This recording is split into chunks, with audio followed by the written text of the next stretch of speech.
అంటే ఆదం అనే ముద్దలో నుంచే యేసుక్రీస్తు వారి యొక్క శరీరం కూడా వచ్చిందా? ఎస్, 100%. దానికి ఆయన రెఫరెన్స్లు ఇస్తున్నాను. ఆయన రక్తమే వచ్చింది. ఎస్, ఆదాము రక్తమే యేసులో ఉందనడానికి నేను రెఫరెన్స్లు ఇస్తున్నాను, రాసుకో.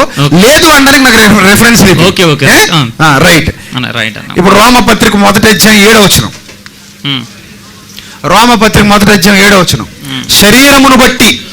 శరీరమును బట్టి దావీదు కుమారుడై ప్రభావముతో నిరూపింపబడెను. దేవుని బిడ్డలారా, ఇంతవరకు మనం ఏం చూసాం? బ్రదర్ విజయ్ ప్రసాద్ గారు ఆదాము రక్తమే యేసులో ఉంది అని చెప్పేసి వాక్యాలు చూపిస్తున్నారు. ఇప్పుడు చూడండి, మళ్ళీ మాట మారుస్తారు చూడండి.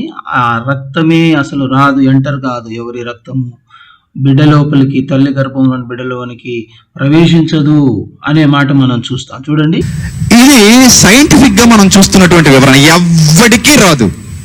అంటే మా అమ్మ రక్తం నేరుగా నాకు రాలా, మా నాన్న రక్తం నేరుగా నాకు రాలా. చూడండి, మీరు చూపిస్తున్నావు నాన్న స్క్రీన్ మీద చూడండి. ఆ స్క్రీన్ మీద చూడండి, ఆ బిడ్డకి ఆ ప్లాసెంటా, యూట్రస్ లోపల ఆ ప్లాసెంటా ఉంది కదా, అక్కడ రక్తం ఆగిపోతున్నట్టుగా మీకు స్క్రీన్ మీద చూపిస్తున్నాను చూడండి. తల్లి గర్భంలో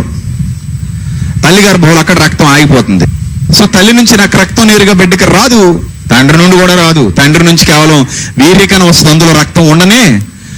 ఆ క్రోమోసోముల కలయికతో లోపల ఉత్పత్తి అవుతుంది. ఆ క్రోమోసోముల కలయిక వల్లనే రక్తం అవయవాలన్నీ ఉత్పత్తి అవుతాయి. అది విచిత్రం అండి.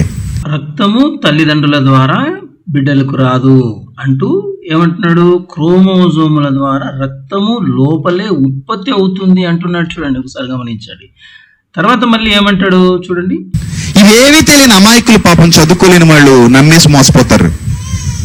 వాళ్ళకి తెలియదు కదండి, లోపల ఏం జరుగుతుందో తెలీదు. రక్తం మంచిగా పుట్టావంటాం కాబట్టి మనకు ఆ డైలాగులే వచ్చు.